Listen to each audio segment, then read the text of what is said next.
Beacon Press Audio presents On Gold Hill, a personal history of wheat, farming, and family from Punjab to California by Jackie Moyer. This audiobook is narrated by Momo Hoshi. Published by Beacon Press Audio 2024. Prologue. A Saturday farmer's market. Midsummer. Morning. Woven baskets and canvas shopping bags.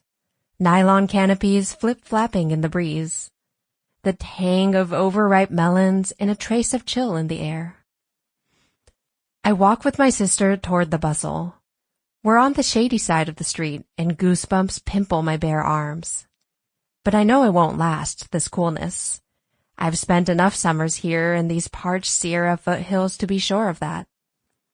By the end of the hour, the heat will shoulder in and everything will go sluggish, drawing back from the sun as best it can. Birds hunkering in the cover of oaks, rattlesnakes slipping under rocks, squash blossoms crumpling inward. Now a steady breeze sharpens the chill, and I glance at the sunny side of the street where honeyed light pools across the asphalt, then step toward it. Back when I lived in this region of Northern California and spent my days farming vegetables not far from this town, I'd have stayed in the shade. I'd have let the chill sink deep into my skin, tried to store it there in my flesh, a reserve against the coming heat. In those days, too, I'd have been on the opposite side of the vendor tables, filling bins, counting change, smiles and thank yous and recipe suggestions. But it's been more than 3 years since I stopped farming. Today, I'm just a visitor here. I'm drifting through the market, enjoying a visitor's cheerful indifference, when I see the words Gold Hill inked on a banner above a table of vegetables. I know I've stopped moving because my sister nudges me, asks, "What?" When I don't answer, she follows my gaze. "Oh, they're here," she says. "The farmers who took over your old place." I shouldn't be so surprised. My sister had told me that the latest tenants, the third set of eager organic farmers to lease the land since my partner Ryan and I had left it, were from her town. "Come on," she says now. "I'll introduce you." The new farmers are as surprised to meet me as I am to meet them. Like Ryan and me when we arrived on Gold Hill, they're a young couple, thrilled for the chance to farm those 10 acres of loamy soil. They wear dusty jeans and work boots, hats sweat-stained at the brow. After our introductions, the man resumes stocking produce while the woman and I talk. She tells me of their plans in sentences that bump into each other, the crops they intend to grow, their commitment to creating a more socially just and ecologically resilient food system. Her enthusiasm is contagious, her aspirations familiar. Soon, I too am talking fast, eager to recall those particular 10 acres, the stretch of land I know better than any on earth. We discuss the intricacies of the irrigation system Ryan and I had designed, the stubborn patch of Bermuda grass by the parking lot. She tells me she's still getting acquainted with the microclimate of Gold Hill. "It's a banana belt," she says, and I nod, remembering the way the morning light poured over the fields, how it seemed to gather there in that small basin. I remembered, too, that I'd planted sapling fruit trees on that land, trees I knew wouldn't bear much of a harvest for close to a decade. How I'd hung a swing from the mulberry near the farmhouse and imagined my future children spending long afternoons there. As we talk, I begin to feel a familiar unsettledness rising, some slumbering thing stirring inside me. I look away from the young woman, focus instead on her produce. A smudge of dirt interrupts the smooth shine of an eggplant, and I rub it away with my thumb. More jolts of memory. Sticky resin blacking my hands after a morning harvesting tomatoes, the hollow plunk of peppers tossed into a bucket, the scent of irrigation water on sun-warmed soil. "Where are you living now?" the young woman asks. It's just small talk, but I feel my throat tighten. I answer in a voice as breezy as I can muster. Tell her we live in Oregon, it's very green, lush. No, we're not farming anymore. Yes, we have a big garden. I go on about our garden, how nice it is to be able to take time with everything, tend to each plant. Nothing like working with the kind of ruthless efficiency farming demands. I don't mention how much I miss stepping into the greenhouse on a winter morning, those tables filled with thousands of seedlings.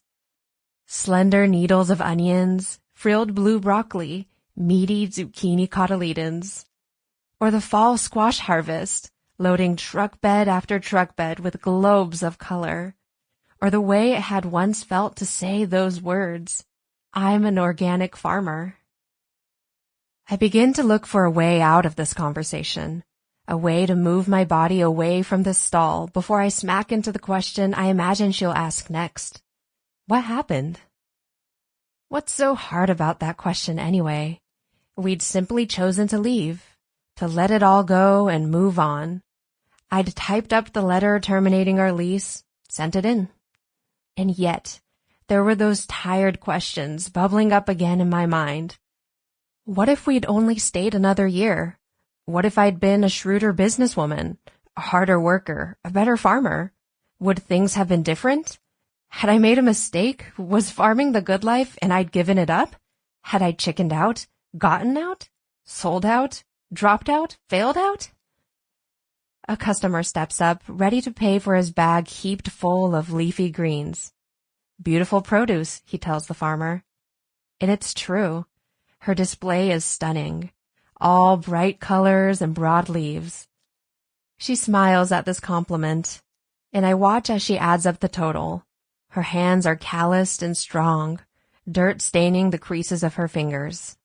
Her stall buzzes with shoppers. She chats warmly, grins easily. Here, a hard-working organic farmer, diligent and prosperous, doing the good work. Bettering the world while living out wholesome, worthwhile days. She plays the part well, I think. Maybe she is the part. I watch her and wonder, why wasn't I? I look down at the pepper in my hands and see it is trembling. So I put it back on the pile, tell myself, it doesn't matter. All that is in the past now. I'd done those years on the farm, nearly 4, and lost nothing. Ryan and I had transformed a fallow field, dust and star thistle, into 10 verdant acres, a productive organic farm, and we'd left happily, ready for something new, unscathed. Another customer approaches the farmer. My hands have stopped shaking, and I'm feeling better. Fine. I'll wave goodbye, mouth good luck, and walk away. I turn to do just that, but the woman lifts a finger. Wait a minute. And motions for me to come over. She finishes the transaction, steps away from the register, and leans toward me across a heap of squash. I wanted to tell you, she says. We've had a pretty impressive stand of volunteer grain come up this spring. Volunteer grain? I repeat.